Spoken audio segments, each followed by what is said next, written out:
Hi, and welcome to another episode of Adventures in Contracting. I am Leona Charles, CEO and President of SPC Business Consulting, where we do all things government contracting.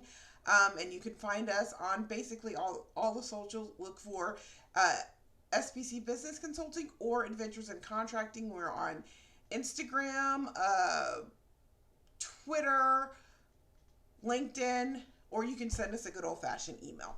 So today we have an interesting topic. We're going to talk a little bit about a controversial subject. I don't know if you've been keeping up in the DMV area, but Maryland is currently in the process of advancing a vote on whether or not to ban 287G agreements. So with all of this conversation around whether or not this should be banned, I thought it would be a good opportunity to talk about what 287G agreements are, how they work, and why on earth anybody would agree to them. So to jump right into it, 287G agreements are basically a section of the Immigration and Nationality Act where ICE trains and authorizes local officers to perform certain very specific immigration duties. So there are four models to a 287G agreement. One is a jail enforcement model, which is designed to basically identify and process removable aliens who have criminal or pending charges. Now they can be arrested by either state or local law enforcement, but the gist is they've already created some kind of criminal activity and they are verifiable aliens. There's the task force model, which serves as kind of a way to increase the force, or it serves basically a force multiplier for law enforcement agencies who have limited immigration authority, and ICE has oversight during the routine duties. Then there's a tribal task force model where the tribal law enforcement serves as a force multiplier for immigration authority, and oversight is given under Title 25 U.S.C. 2804. Then there's the Warrant Service Officer, which allows ICE to train, certify, and authorize state and local law enforcement officers to serve and execute administrative warrants on aliens in their agency's jail. So here's the important part. It has to be in the agency's jail. So they're not allowed to go to their houses because it's an administrative warrant. It's not signed by a judge. So the most common is allowing deputies to question inmates about their immigration status, identify who's removable, who's not, and then serve the warrants in the local jails. Now, interestingly enough, on the ICE website, there is an actual 287G program map, which will show you which states and counties have executed 287G agreements. There is also a spreadsheet that lists out by state and county who has these agreements actively in place and who have agreements pending. So these have been around for a long time. They have gotten a lot of use recently because of the Executive Order 14159 protecting the American people against evasion, and it's basically the basic gist of the EO was to say, we have a lot of criminals, we want to catch criminals, and we're going to use everything in our power to get criminals. There are a couple of sections that are really, really interesting. So one of the first sections to look at is section 17, and it talks about sanctuary jurisdictions. And this is where the current administration has put in that if you are a sanctuary city, to the maximum extent possible under law, they will evaluate and undertake any lawful actions to ensure that so-called sanctuary jurisdictions, which seek to interfere with the lawful exercise of federal law enforcement options, do not receive access to federal funds. So there are two things going on in this section. One is not seeking to interfere with the lawful exercise of federal law enforcement operations. So things that are being done and said now are clearly unlawful. So that section is not applicable, right? Because they're unlawful operations. And the ability to deprive them of federal funds also is not something within the authority of the executive branch, because the only branch that can claw back funding is Congress. So this EO would not be able to do that. Um, then there's Section 18, which is really important given what we know about the Palantir contract with our administration. It's Section 18 is information sharing. So the Secretary of Homeland Security shall promptly issue guidance to ensure maximum compliance by the Department of Homeland Security personnel with the provisions of 8 U.S.C. 1373 and 8 U.S.C. 1644. So this is really interesting because 8 U.S.C. 1373 states that it requires states to share the immigration status, whether lawful or unlawful, with ICE, and it prohibits any state from refusing. So there's a key phrase that was left out in the wording of this EO.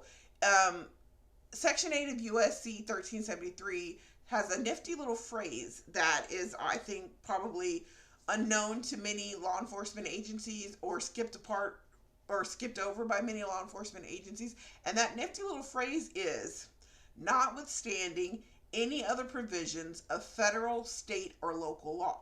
So something like a court order would supersede that. And this is kind of the gray area that we get into, where we get people that, are kind of not really clear what the statute says, maybe haven't had the training, don't understand the caveats of it. That's why these things move forward. But again, this section would be rendered moot by Section 17, because it's no longer a lawful exercise if there is a court order in place that states they're not allowed to do whatever it is they're trying to do. It's a moot point, and it cancels each other out. So the question then would be, well, if that's the case, right, and there are all of these caveats, and there are these different laws that are kind of piecemeal together, and we're not getting, salient points, or they're leaving out the caveats that we need to be able to effectively interpret whether or not this agreement is a good thing or not, then why would a state do it? And unfortunately, in my jaded view, the reason is fairly simple, and it's what you might think it is. It's money. How do counties and states benefit from it? Well, if a county or state decides to take on a 287 memorandum of agreement, which is what they're required to do, they're required to submit a letter of intent and a MOA.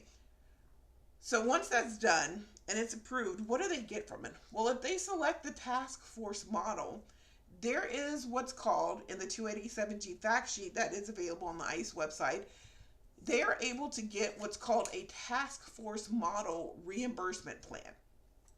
And in this plan, they are able to receive up to $7,500 for equipment per trained officer. They're able to get $100,000 for new vehicles per MOA. So if a state has, if a state has 10 counties that have entered into an MOA with ICE, then each one of those counties collectively gets $100,000 for new vehicles. They are able to get salaries and benefits reimbursed per trained officer.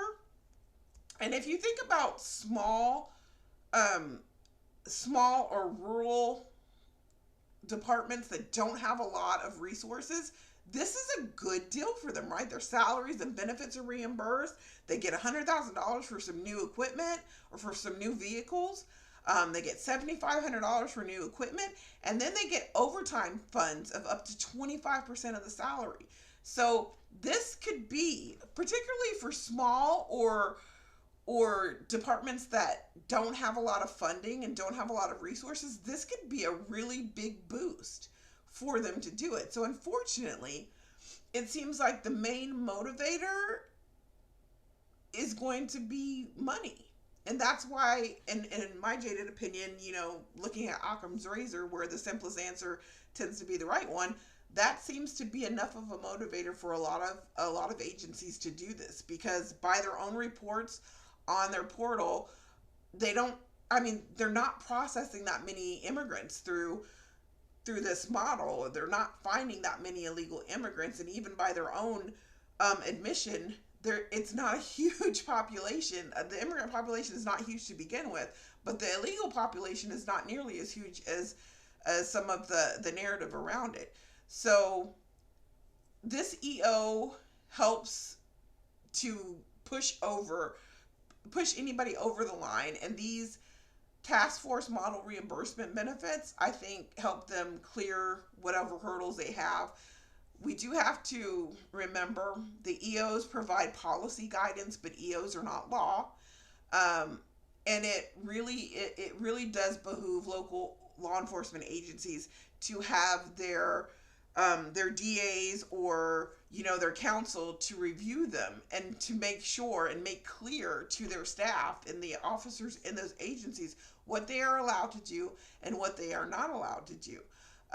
Because the law in 8 U.S.C. 1373 is very clear about the limits of their capabilities. They're able to question, they're able to deliver warrants, and that's about it. They're not able to do a whole bunch of other stuff. So I think it's really important for law enforcement agencies to not only receive the program, but to receive the legal standing and the legal basis behind it, and to really reach out and talk to immigration attorneys and understand where their limitations are.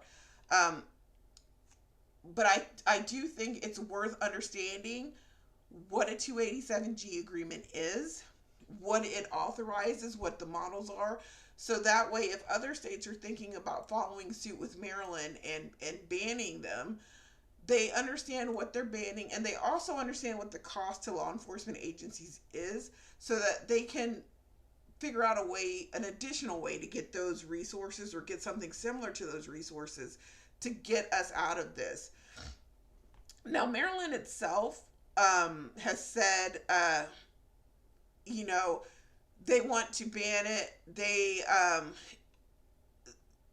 want to impose a civil penalty on officers who wear baklavas, ski masks, or neck gaiters, or any other face coverings while on duty. Exceptions are made for officers in undercover operations, um, wearing a motorcycle helmet, or wearing a covering for religious or health related matters. So a lot of people say that the agreements make communities feel less safe and fundamentally undermines the Hershey Amendment fundamentally undermines the bill. But I think that people are not thinking about constitutionality and legality of these. They are looking at the money, the money. I think they're looking at the resources that they can get by having a task force model. And so I do think it's a good thing to restrict or to terminate 287G agreements, especially because we see that they are not being handled the right way and they're not being enforced properly. But I think that particularly in Maryland's case, it's the Democrats that are trying to push this amendment, this bill. I think it would behoove them to understand the financial reasons why an agency might do this and address alternative methods to get that funding. And I think that they'd have an easier go at it. Anyways, that's just my opinion. Um, I appreciate you listening to this. And as always, if you have any questions or comments, please feel free to shoot them to me. Thank you.